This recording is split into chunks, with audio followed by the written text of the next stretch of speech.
nsonga y'amawanga asatu kwe kuli eggwanga erya India, eggwanga erya Russia n'eggwanga erya Amerika. Awo gattako nti ne banywanyi ba Amerika. Awo we tusimbudde ojja kujjukira nti ku ntandikwa ya wiiki eno lunaku lwaddirwa Mande ne nkunyumiza emboozi ne ngattamu ebigambo nti Prime Minister w'eggwanga erya India ono ye Narendra Modi yabadde abitaddemu engatto, era ku lunaku olwo lwennyini olwa Mande yabadde mugenyi munda mu ggwanga erya Russia. Awo ojjukirawo kakati ebyaddiridde nabyo mbireese. Bwe yamaze okutuuka ng'akyalidde musajja mukulu Vladimir Putin, nakubuulidde essanyu eryabaddewo. Ekyamazima ne leero kankuddiremu nti essanyu lyabadde lya nsusso abasajja bano ababiri abagenderedde mu myaka. Mazima buli omu bwe yatunudde mu kyenyi kya munne gwe wamma essanyu ne libula okubatta, engalo ne bazikubamu makiikakiika. Leero nkugambye ng'essanyu likirako erya Omwoki wa Gonja. Kakati ebyo nga biwedde, obugenyi bwakoleddwa, musajja mukulu Modi n'atambula ensi eno eya Russia wakati mu kulambula ebyo ebyabadde bimuleese okulambula n'emirimu gyonna ejagweredde mu nnaku bbiri. Ekituufu kiri nti olunaku olw'eggulo lwe lwawezeza olunaku olwokubiri, lwabadde era lwakubiri. Yaga kutegeeza nti bwe baamaze okutunulira ennyonyi ya Modi ng'egenda, olwo yabadde eyolekedde ekibuga Vienna mu nsi eya Austria. Kakati eyo leka gye mba ntandikira nkubuulire ebyabaddewo. Bino byonna bakira bigenda mu maaso ng'eggwanga lya Amerika obanga Amerika era ng'omumwa gugiri mu nnyindo. Kakati yaludde ddaaki bino byonna negaana okubigumira. Ekitongole oyinza no kiyita ministry ey'ensonga z'amawanga amalala munda mu ggwanga erya Amerika, wano we basinzidde ne bakwata bulungi olupapula ddala ne balunyweza gattako ne peni ne bakulukuunya ekiwandiiko nga ddala kiri kiruva okwaya nga kirimu ebigambo ebiwerera ddala ebisoyasoya n'okwongera okutegeeza ensonga nga bwe zirina okubeera. Ebbaluwa eyawandiikiddwa ng'ewandiikirwa gavumenti ya Modi munda mu ggwanga erya India yabuuzizza omusajja ono oba yabuuzizza eggwanga lya India oluvannyuma lw'okuliyita nti India nkuyise emirundi emeka? India yabadde tannaba kuddamu. Ne bamubuuza nti abange kimanyi nti obugenyi bwe walidde munda mu ggwanga erya India erya Russia ffe butukosezza bya nsusso. Obadde toyinza kwerekereza bugenyi obwo n'okola ebirala? Yabaffe wandifudde singa towakyalidde pulezidenti w'eggwanga erya Russia? Kubanga ekyamazima omukyalira ffe banywanyi bo tetwetaaga kulaba bugenyi obwo. Ayogera yaani? Gamba nti Amerika abuuza gavumenti ya India ekyagitanudde okusindika pulezidenti waayo agenyiwale munda mu nsi eya Russia. Omulungi ampuliriza mu bbaluwa Amerika gye yawandiikidde India, njagala kutegeeza nti abakulu baayongedde okukuba emimiro nga bategeeza abayindi nti ekituufu mutukoze bubi nnyo okubanga mulina enkolagana eyo wakati wammwe n'omusajja bwe tutazigatta Putin. N'olw'ensonga eyo kakati mwandibadde mwegendereza ne mulaba nti enkolagana eyo oba oliawo bwe kiba kisoboka esazibwemu. Omulungi ampuliriza, nakubuulira wano nga nkunyumiza obugenyi buno obwa India munda mu ggwanga erya Russia. Ne nkubuulira nti ekituufu abasajja abazungu ebigambo bino baali babirabye bubi era nga babirabidde ddala bubi, tebabyagadde. Kubanga ng'ogyeko ebbaluwa eno eyasomeddwa munda mu India, Amerika yatuuka n'okubiteekamu engatto n'etuma basajja baayo oluvannyuma lw'okutegeera nti ddala kyali kituufu nga Modi omukulembeze w'eggwanga erya India asazeewo okuwemukira abazungu bwe yakyadde mu ggwanga erya Russia. Naye nno Amerika yatuuse n'okutuma abasajja baayo nga bayitira ddala era mu kitongole kino ekya State Department ne bagendayo munda mu ggwanga erya India nga tannaba kusitula Modi ono okugenda mu ggwanga erya Russia. Era mwattu ne bongera omulabula ne bamugamba nti wange tosobola kusazaamu lugendo olwo, lwaki toluleka? Omusajja oyo tomulaba nga mubi? Babuuza India. Era nawa nti kale bw'obanga ddala tosobola kubaako kyokola ku nsonga eyo. Sooka tuwulire gw'ogamba otya munnange. Musajja ab'India ne bavaayo mangu awo ne bannyonnyola ne baga nti bannange tulina enkolagana nnene nnyo nnyini kitalo n'eggwanga lino erya Russia ekutte emyaka miyitirivu nnyo nnyini ddala. Kakati ddala tuyinza tutya okusuula enkolagana efaanana bwetyo? Kikafuuwe waakiri okunywa obutwa naye nga tetukoze ekyo. Omulungi ampuliriza, Amerika bwe yalabye olutalo luno lugiremedde ku mabega n'ebuulira India amazima naye nti kale bwe muba nga muganye nti mulemeddeko mugende mu ggwanga erya Russia, ekituufu bwe mutuukayo omusajja ono mumubuulira amazima ku bikolobero n'ebyo byakoze naddala ku ggwanga erya Russia akitegeere, kubanga yes tukitegedde munywanyi wammwe naye n'owuwo omusalira omusango ne gumusinga nno n'olyoka waakiri oliwa. Naye kakati mwe tulaba ebigambo bwe bitambula si bwe bitambula, India kirowoozeeko. Kakati bino byagenze okubeera bwe biti, musajja mukulu n'atambula n'agenda, era gye yawulikikidde oluvannyuma lw'okusisinkana pulezidenti ow'eggwanga erya Russia Vladimir Putin. Ono owe India Modi yasinzidde ku mukutu gwe ogwa X.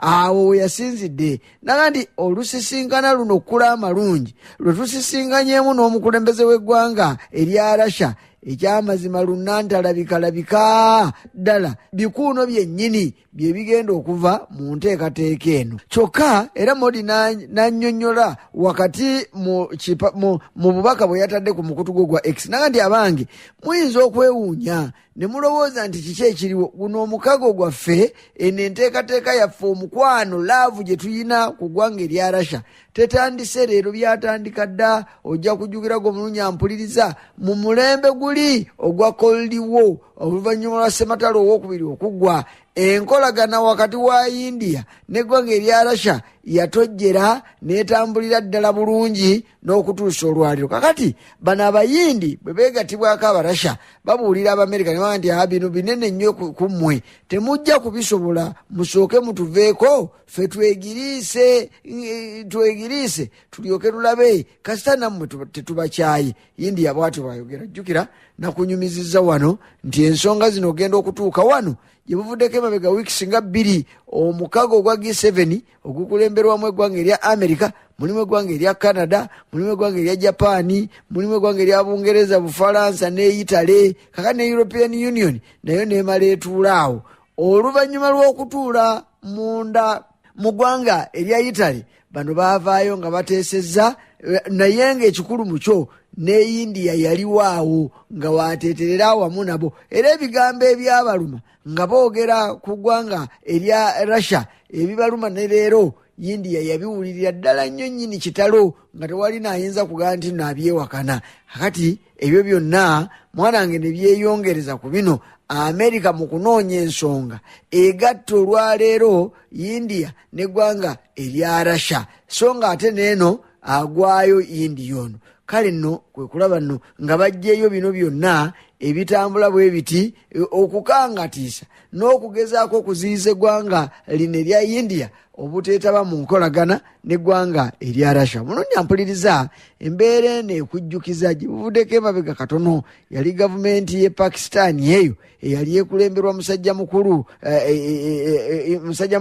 Imran Khan. Kakati ono naye n'olwaliro bw'otunulatunula ebyogerwawo ebiri ndi musajja mukulu Imran Hamid Khan Niazi yali n'olwaliro yandibadde yakyali pulezidenti w'eggwanga erya Pakistan, naye munnange yali mputu eno gye boogera nti ekizezengere kissa wa mputu, kubanga ekyatanula omusajja ono Imran Khan, jjukira agenda okuteeka ebigere mu ngatto ze nti agende munda mu ggwanga erya Russia, era State Department eno yali ewandiise ebbaluwa ng'etumye n'abantu munda mu ggwanga lino n'emaliriza nga ewaddeyo ekiwandiiko nga ndi Imran Khan ebintu bino bireke, togeza n'ogenda mu eggwanga lya Putin erya Russia. Jjukira ekiseera ekyo Imran Khan agenda ewa Putin, amawulire gayitiŋŋana nti Putin yali asazeewo okukola obulumbaganyi ku ggwanga lya Ukraine. Kakati ng'abanywanyi ab'omukago bali Abamerika bagezaako okutaatira era nga boolaba olwaleero bwe bataatira ensonga obutabaawo nga bagamba nti tageza n'agenda yasituka n'agenda era ensonga gye yawa buli muntu waddembe okubiibya ng'ayawula kasitaaba nga tagenda kusamba balala naga nti ffe tuli basajja bakulu Imran Khan yayogera ate tuli basajja bakulu ekituufu kiri nti tetwandyagadde atutegeerera kuba naffe tetulina gwe tutegeerera eno mu nsi eyaffe tutegeera byaffe leka n'abalala bategeere tetugenda kudda kumpalaniraako Amerika oba owalana ggwanga lya Russia muwalaŋŋane ggwe bwe mulituuka gye mukoma mulidda oba owalaŋŋana ani kasita oba nga tetukuyinaako mpalana ayogera Imran Khan nkugeraageranyiza bino Amerika bye yabadde esabye omukulembeze w'eggwanga erya India nga bwe biyinza okufaanaganamu ebya Imran Khan munnange Imran Khan ng'alemerako ng'alinya ennyonyi agenda munda mu ggwanga erya Russia era nno yatuukayo Putin oyo n'amulaba ne banyumiza ddala emboozi ebiti ebiwera gwe wamma neegwa n'amakerende emboozi gye banyumya ku mulundi ogwo ne we baatuula waakuusiira kyokka akabi tekawulwa mutyabi kubanga Kajabaga yasomba Abaganda njagala kutegeeza nti Imran Khan agenda okudda e Pakistan oba bannange kyali ki oba mukazi muyima ye yali amutuuliddeko kisaabo ekyamazima yagenda okudda ng'Abamerika banyiiga dda era ebyogerwa bigamba naye nno yennyini abyogera kyokka lwakuba abyogera bitya mu mbeera yakusinga akukubya g'okutte Imran Khan ono bagenda okugira nga okutandikira ddala ku w'amagye asembayo okuyitira ddala mu paliamenti musajja mukulu tebamugjamu obwesige eyali prime minister wa Pakistan awo siwe byakoma ne bikomera ddala naye nga abamanyi eby'omunda eby'ensonga boogera ne bagamba nti obujeemu Imran Khan bwe yakola ng'ajeemera Amerika ng'emugaana okuyingira ewa Putin mazima kye kyamuviirako ebyo n'okutuusa kati abeekokkola nti Abamerika baamusuula byagwa dda n'ennaku ezo gye buvuddeko emabega baali bagenda kumukuba amasasi bamutte kyokka teebereza nga yali pulezidenti kyokka bino byonna nga bijja lwa bujeemu bwe yakola olwo ebigambo ne byonooneka naye nga jjukira nti ne Modi ono lwakuba kale titolina nnyo kyoyinza kutiisatiisa ku musajja mukulu Modi agundidde talina kyayinza kubanga yeetaaga nnyo nti bw'onooba okimummye mazima ga Katonda anaaba ayina bwawaguka naye ebigambo oluusi bibaawo ne bitambula ng'ono atakolagana n'ono aba ayagala n'oli agaana okukolagana n'ono olwo nno obulamu bulyoke butambule. Ekituufu kiri nti ne gye buli eno si lwe luno lwokka olusoose olw'okutuma ababaka ate n'okuwandiika ebbaluwa naye ebbanga lyonna India ezze etiisibwatiisibwa Amerika nga Amerika eyagala nnyo India eno ereme kwetugga oba okuteekawo enkolagana yaayo n'eggwanga erya Russia naye bikyakobottokedde busa Amerika ekyagaanye okufuna mu ekyo kyeyagala jjukira bano beeyinako empiiga Amerika ne Russia kyokka bandyagadde kye baagala ne bano bakyagale kye bakyaye ne banywanyi baabwe bakikyawe naye Amerika India ewulikisa emirundi mingi ng'ega nti naye abange mmwe be mukolagana nabo ani abakuba ku mukono ffe nga tetubagaananga kukolagana ne be mwagala naye ffe ssebo olw'okuba tukolaganye n'eggwanga erya Russia olwo mutandise okutuwunzika n'okutuwewa nga bwe tutaliimu kantu nakamu yadde akaniguusa abange mukule ensonga esobole okutambula ng'egenda mu maaso. Naye teweerabira nti mu bingi eggwanga erya India ne bwe walabye lyatikizizza okugenda munda mu ggwanga erya Russia mu bingi India byebadde efuna oba byefuna oluvannyuma lw'ebbanga eppanvu ng'ebifuna okuva mu ggwanga erya Russia njagala kutegeeza nti byebyokulwanyisa eggwanga lino erya Russia lyerimu ku mawanga agavujjiridde era agajja avujjirira eggwanga erya India mu byokulwanyisa eby'engeri ezitali zimu kakati toyinza kulowooza nti omuntu afaanananga oyo nti oyinza omugamba nti oyinza ogamba nti ave ku oyo gwabeera naye era gwe yeesiganga obusungu kubanga amugasa era amulabamu omugaso kyokka newankubadde nga biri bwe bityo era India eyinayo n'abavujjiriza abalala abagiyambako mu nteekateeka eziriŋŋanga ezo ez'ebyokwerinda kyokka abatunuulizi b'ensonga nabo bongedde okuggyayo amakulu amakusike agali mu nteeseganya zino oba kale enkola zino Amerika zeeteeka ku ggwanga erya India. Bano nno batutegeeza ne bagaa nti ekituufu wadde nga Amerika efaanana ng'eyombesa eggwanga erya India naye eryetaaga, kubanga ebbanga lino lyonna emyaka egy'okumpi egyo egiyise ebadde ng'eripekera eryagazise okubeera nga India munywanyi wa Amerika ekigenze ewala, nti kubanga Amerika erowooza singa India esigala munywanyi waayo mu bitundu wali ebimanyiddwa nga Asia Pacific, wegenda okusinziira ng'eri ku biragiro by'eggwanga erya Amerika, emala eyamba Amerika okulivula eggwanga erya China erisufuukidde eggwanga lya Amerika ekyambika naddala mu kukuubagana mu mirimu egy'enjawulo, gamba ng'egy'enkulaakulana n'egy'obusuubuzi. Kakati nti Amerika ekyo kyafa bw'abanga akkiriza India n'emala etabaalira munda mu ggwanga erya Russia era ne bafuuka nnyo banywanyi baayo. Jjukira India Russia mukwano nnyo gwa ggwanga lya China. Kati awo bwe babigatta mu mbeera bwetyo, awo biba tebijja kusoboka era India eba tejja kugambwako.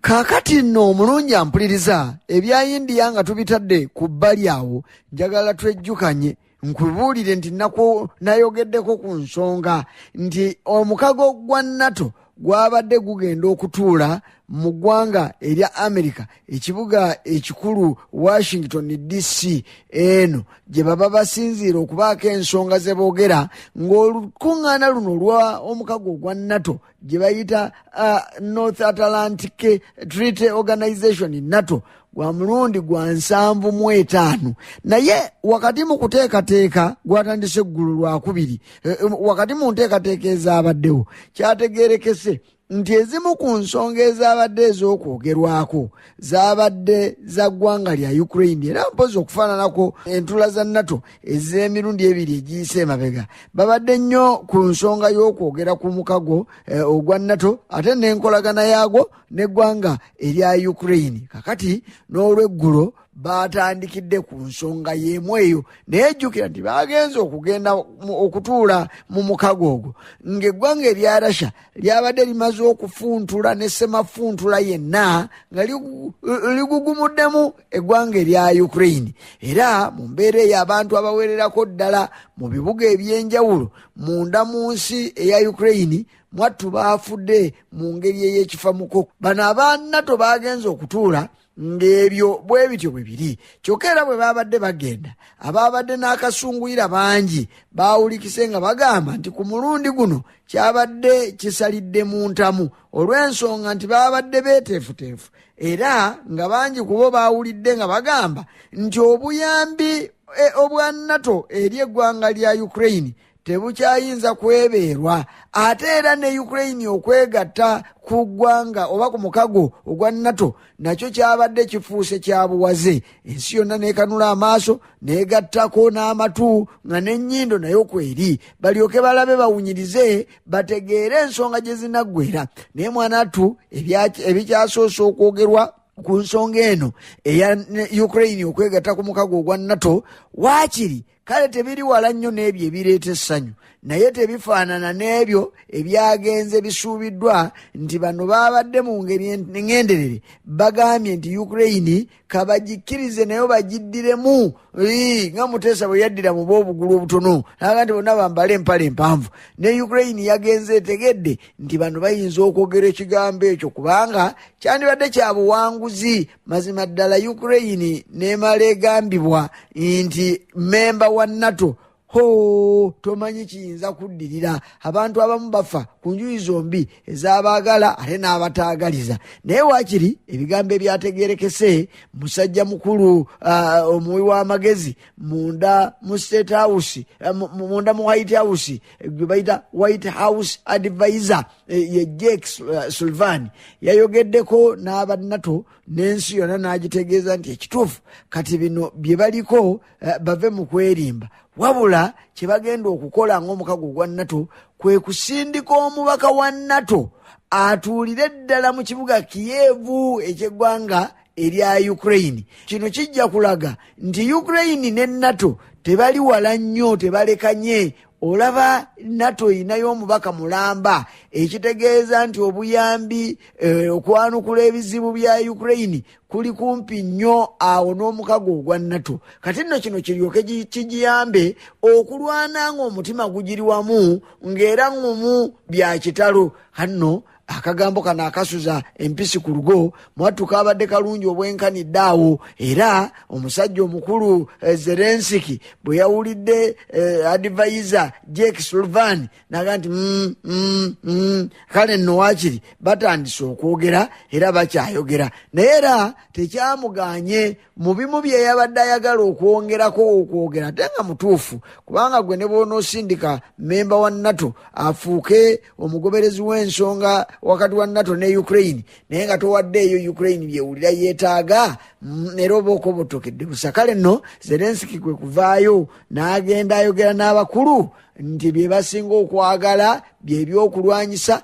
omuli zi air defense systems, omuli n'ennyonyi ya F-16. Olwo nno bajja kuba bakamaze. Kati no munnange ebigambo byebyo ebyavudde mu nteekateeka eyo ate ng'ekyagendera ddala mu maaso, wabula bino byo byongera okuleeta omutima gwa Russia okugitundugga. Lwaki bakwata memba ne bamuteeka munda? Baagala ki? Jjukira yabadde yeetukumye ku biri ebyabadde biwulikise nti bano babadde ku Lwokubiri nga lwe bagenda okwatula ekigambo ekibadde kyabalimu okwatula edda nti NATO memba waayo omujja waakiri aweza omulundi ogwa bamemba 33 anaaba Ukraine. Kyokka abatunuulizi b'ensonga ne bagamba nti oluvannyuma ne bwe walabye nga Russia erumba nnyo eggwanga erya Ukraine awo ku ntandikwa ya wiiki eno, ebimu ku byo byabadde bino ng'ewulidde ekigambo ekyo. Kale abandi ebigambo bino byetaaga kukwata mpola. Mwe bamemba 32 ab'omukago ogwa NATO bwe muba mulina kye munaakola, mwana wattu mutambule mpola anatta ekizigu asooba, ebigambo Russia aleme bimanya, kubanga bwali bwabimanya obusungu bumwetimba n'alumba ng'empologoma envubuka n'alyoka atuyiza eggwanga erya Ukraine mu mbeera eyo. Naye kale omukago mu kutuula kwagwo ogw'75 gukyagenda mu maaso, era nja kukubuulira ebirala ebingi ebinaaba bivuddeyo mu nsonga zino ez'omukago bwe zigenda mu maaso munda mu ggwanga erya America, kibuga Washington DC.